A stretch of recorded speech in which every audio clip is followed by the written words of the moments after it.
एक ही मेरा स्वास्थ्य भी ठीक नहीं है तथा मैं लंबे प्रवास से अभी-अभी लौटा हूँ।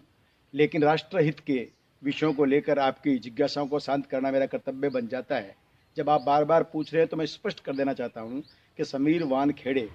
जिस ड्रग्स माफिया के विरुद्ध में लड़ रहे हैं, ऐसे में उनके व्यक्तिगत जीवन से जुड़ी हुई घटनाओं को या बातों को कम से कम इस कार्य के होते हुए या इस जांच के चलते हुए नहीं उठाया जाना चाहिए और कोर्ट को भी तथा शासन को भी इस पर रोक लगानी चाहिए। समीर वानखेड़े की मां का मुस्लिम होना या पहली पत्नी का मुस्लिम होना कोई बहुत बड़ा अपराध है और वो अपराध की श्रेणी में आता है तो उसकी एक स्वतंत्र जांच हो सकती है।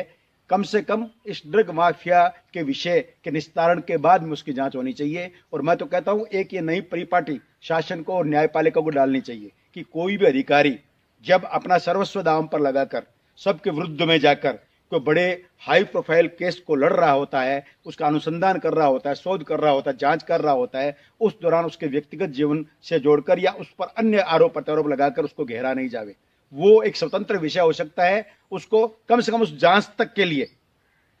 रोक दिया जाना चाहिए। उस जांच के बाद में उसकी स्वतंत्र जांच होनी चाहिए। अगर वानखेड़े जी ने राष्ट्र के विरुद्ध में, कानून के विरुद्ध में कोई भी कृत्य या कार्य किया है या उनके विरुद्ध में कोई बात जाती है तो वो भी एक अपराध की श्रेणी में हो सकता है, जांच की श्रेणी में हो सकता है। लेकिन कम से कम ऐसे बहादुर सिपाही, एक बहादुर अधिकारी जो बहुत बड़े मगरमच्छों की कॉलर तक हाथ डालने की हिम्मत रखता है, बड़े निर्भीक तरीके से अनुसंधान करने का कार्य कर रहा है और राष्ट्रद्रोह की श्रेणी में आने वाले ड्रग्स माफिया के विरुद्ध में इतने कठोर कदम उठा रहा है, उसे हतोत्साही करना कहीं न्यायोचित नहीं होगा। मैं केंद्र सरकार और महाराष्ट्र सरकार दोनों से कहना चाहूंगा कि इस प्रकार की गतिविधियों में अनदेखी, उपेक्षा या ऐसे अधिकारियों को गाए बेगाए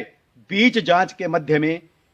दबाव में लाना, मानसिक भावात्मक रूप से कमजोर करना, कहीं न कहीं राष्ट्रघातियों को मजबूत करना है, राष्ट्र घात करने वाले तत्वों को सह देना है। इसलिए इस पर गंभीरता से विचार करना चाहिए।